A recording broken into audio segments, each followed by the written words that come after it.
Most people think a gas station is just a place to refuel and leave. But for the man who spent 30 years behind the counter, it was a front row seat to the things that crawl out of the dark when the world is asleep.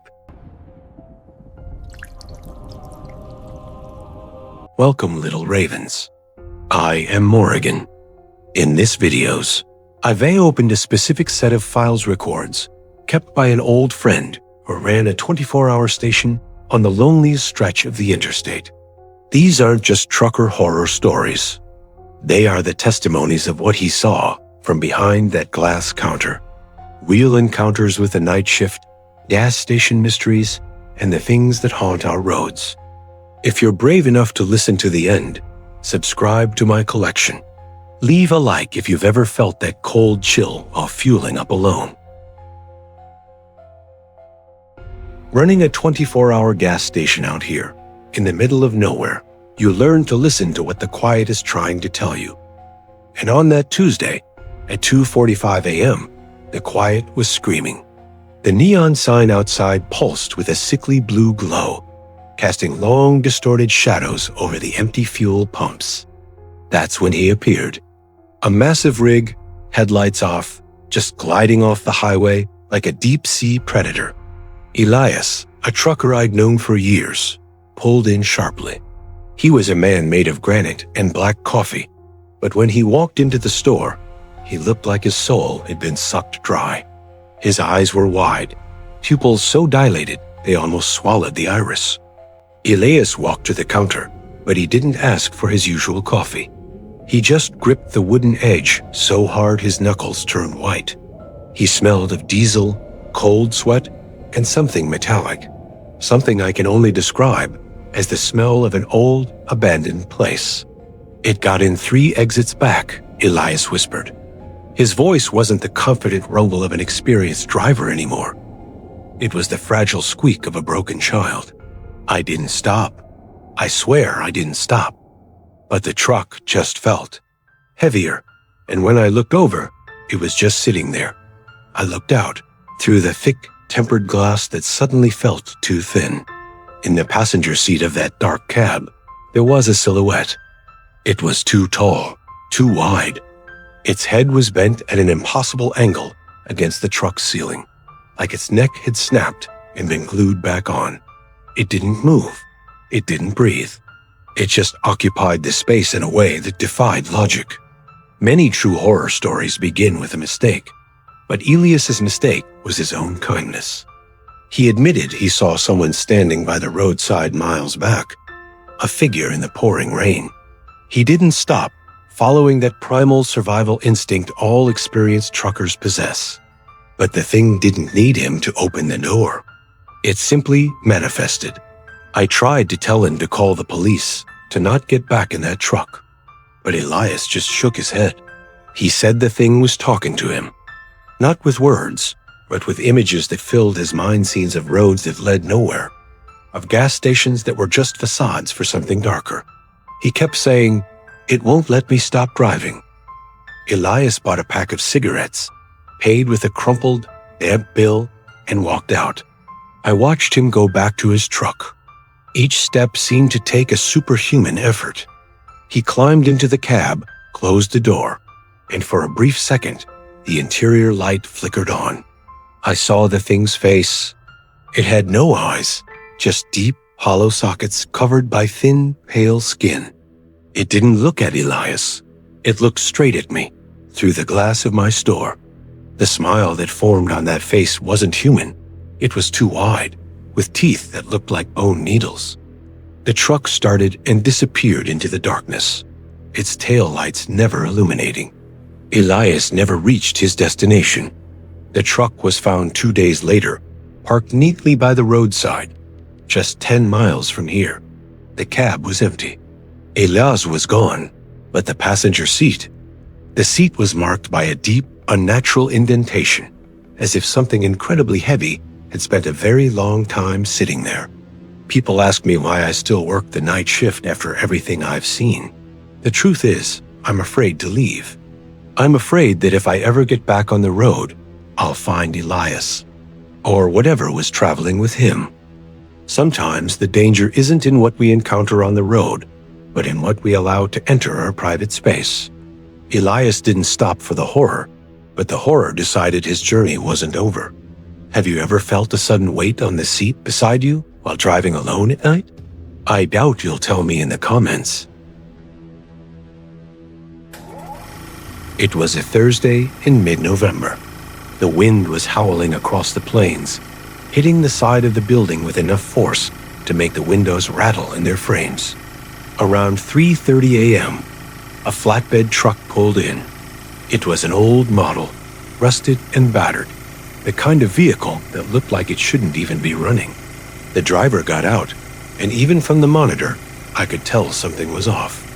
He was wearing a heavy flannel shirt and a trucker hat pulled low, but he moved with a strange, jerky rhythm, like a puppet being handled by someone who didn't quite know how the joints worked.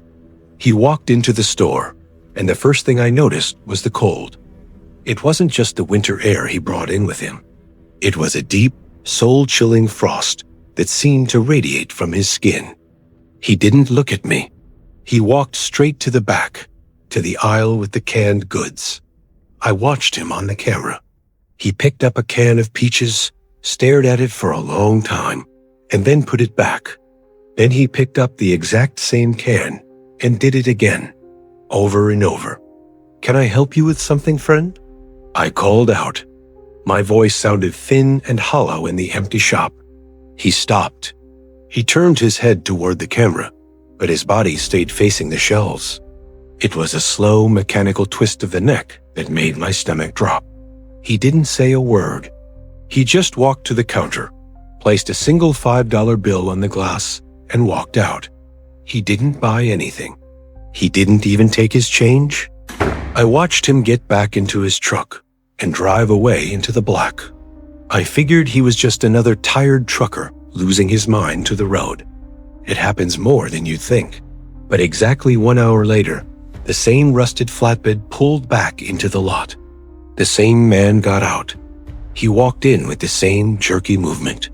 He went to the same aisle, picked up the same can of peaches, put it back, and walked to the counter.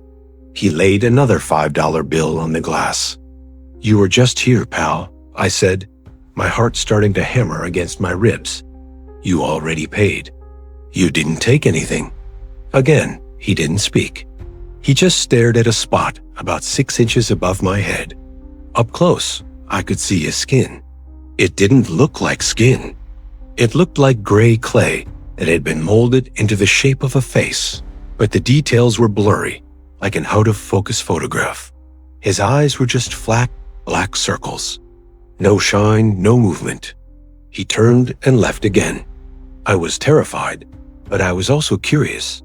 I checked the $5 bills. They were cold.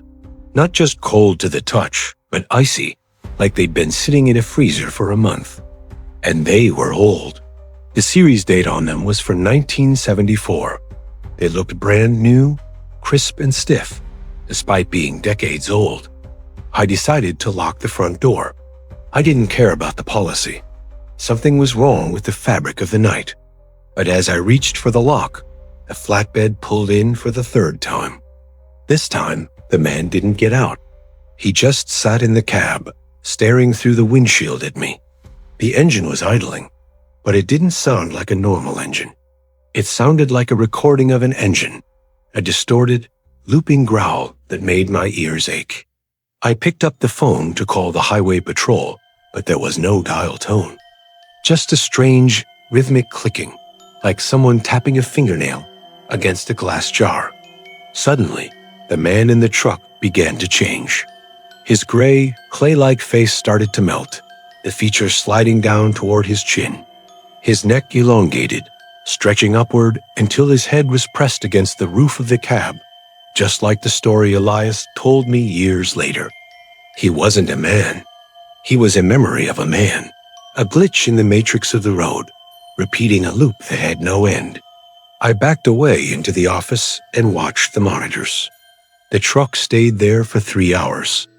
Every time I blinked, the figure in the driver's seat seemed to be in a slightly different position, even though I never saw him move. When the first sliver of gray morning light hit the horizon, the truck simply vanished. No engine sound, no tire marks in the dust, just gone. I checked the counter. The 2 $5 bills were gone too. In their place was a small pile of gray, dry dirt, and a single peach pit. These are the true horror stories people don't want to believe. They think the road is just a way to get from A to B. But for those of us who stay behind, we know the truth. Some people aren't traveling through our world. They are just echoes, trapped in a moment of terror that they are forced to relive every time the sun goes down. I don't look at the flatbed trucks anymore, and I never, ever stock peaches on the back shelf. History isn't just written in books. It's burned into the places where we live and work. Some customers never really leave, and some debts are never truly paid. Have you ever seen someone in a crowd who looked a little too much like a memory? Someone who didn't quite fit the light of the room? If you're enjoying this, leave a like so I know you made it this far. And let's move on to the next story. It was nearly 4 a.m. when the bells above the door didn't just ring, they rattled. A young guy, maybe in his late 20s, stumbled in. He was a trucker, but he didn't have that usual tough air about him. He was trembling so hard, he had to use both hands to hold a bottle of water. He sat on a stool by the counter and just stared at the floor. I didn't ask questions. I just pushed a cup of hot coffee toward him. After a long silence, he started talking. He didn't look at me. He just spoke to the steam rising from the cup. This is what he told me. I was hauling a load of timber through the pass, he started, his voice thin and shaky. The fog was so thick I could barely see past my own hood. It's a lonely stretch, you know, just you and the engine. But about 50 miles back, the radio started acting up. Not static, just clicking, like someone was tapping on a microphone from the other side. I ignored it at first. You hear things when you're tired. But then I looked in my side mirror. Just for a second, I saw a hand. A pale, long-fingered hand gripped the side of my trailer. I slammed on the brakes, thinking some crazy hitchhiker was hanging onto the rig. I got out with my flashlight, ready for a fight. But there was nothing. No footprints in the mud. No one in the bushes. Just the wind. The kid took a sip of coffee, but his hands were still shaking. I got back in and kept driving. 10 minutes later, I felt the truck tilt. Not like a gust of wind, but like something heavy had just stepped onto the running board right outside my door. I kept my eyes on the road. I was too scared to look left. But then the clicking started again. This time, it wasn't coming from the radio. It was coming from the window. He looked up at me then, and I saw the absolute terror in his eyes. This wasn't a story he was making up. This was a memory that was eating him alive. I looked, he whispered. I shouldn't have, but I did. There was a face pressed against the glass. But it wasn't outside. It was like it was in the glass. It had no hair, no ears. Just a mouth full of too many teeth and eyes that looked like wet charcoal. It wasn't trying to get in. It was just watching me drive. And the worst part? It started mimicking my movements. When I blinked, it blinked. When I gripped the steering wheel tighter, its long fingers flexed against the window. I realized then that it wasn't a ghost. It was something that wanted to be me. I could feel it pulling at my mind, trying to find a way inside. Every time I looked in the mirror, the reflection of my own face looked a little more like that thing. My nose felt flatter. My teeth felt sharp. I felt my own identity slipping away into the dark. He told me he drove the last 40 miles in a trance, screaming at the top of his lungs just to remind himself he was still human. He didn't stop until he saw the lights at my gas station. When he pulled in, the weight on the truck finally lifted. I can't go back out there, he said, tears finally welling up, because I know it's still waiting in the blind spot. It doesn't want my truck. It wants my life. I let him stay in the shop until the sun came up. When the first light hit the pavement, he looked older, exhausted.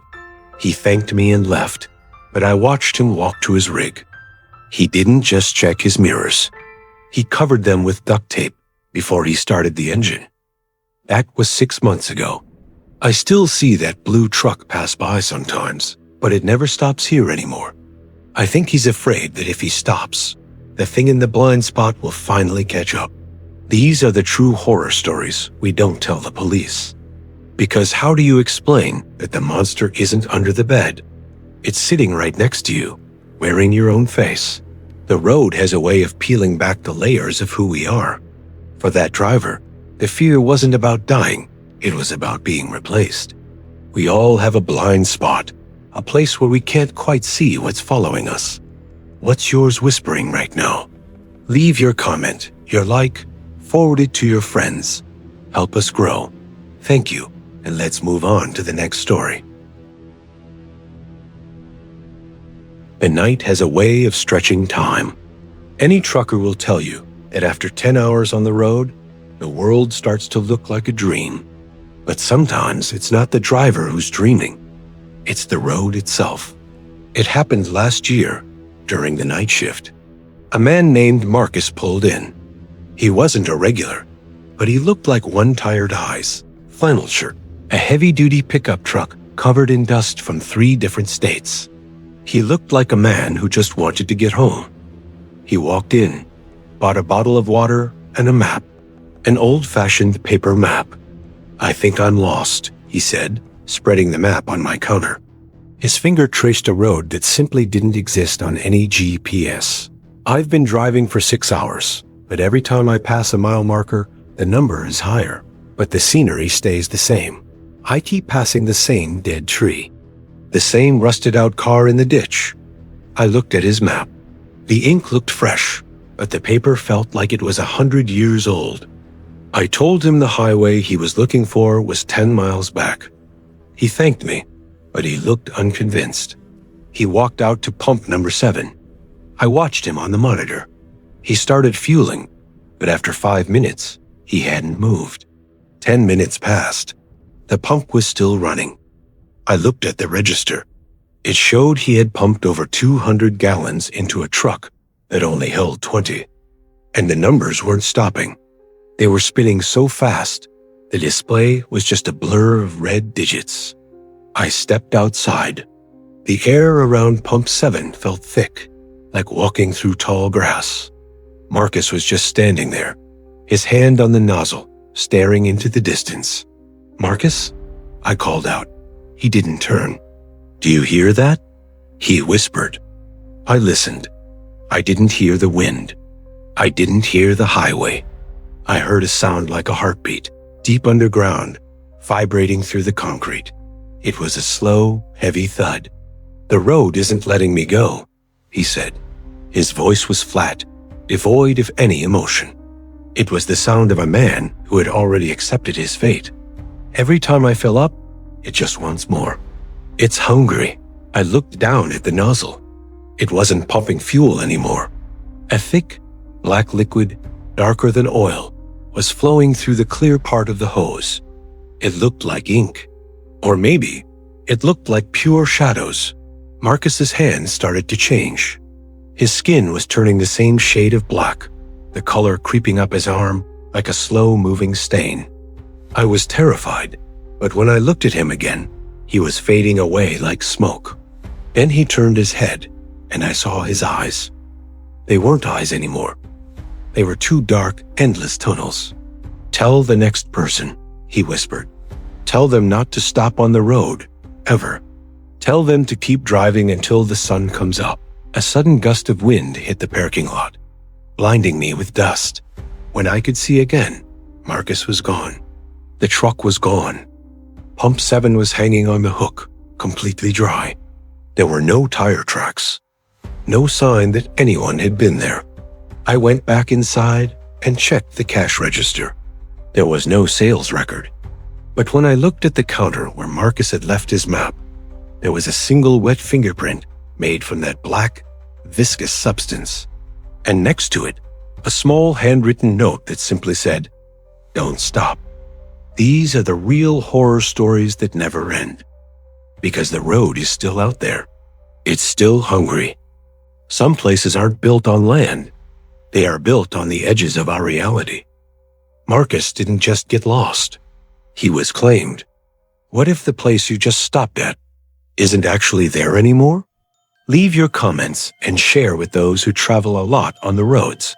And if they have stories like these, don't forget to send them to us. 4 stories from the roads on dark and solicitous nights. 4 reasons to never trust the silence of the night shift. If you're still here, it means the road hasn't claimed you yet. Subscribe to keep up with my collection. Leave a like to show the algorithm you're still human. Check out the 2 videos on the end screen. They're your only map to get out of here. Morrigan is watching. And my friend at the station? He's still there working. I would have left already, but everyone knows how much they can endure. Stay tuned, because he has more stories to send me. I await your comments and likes, of course. A hug, and until the next video.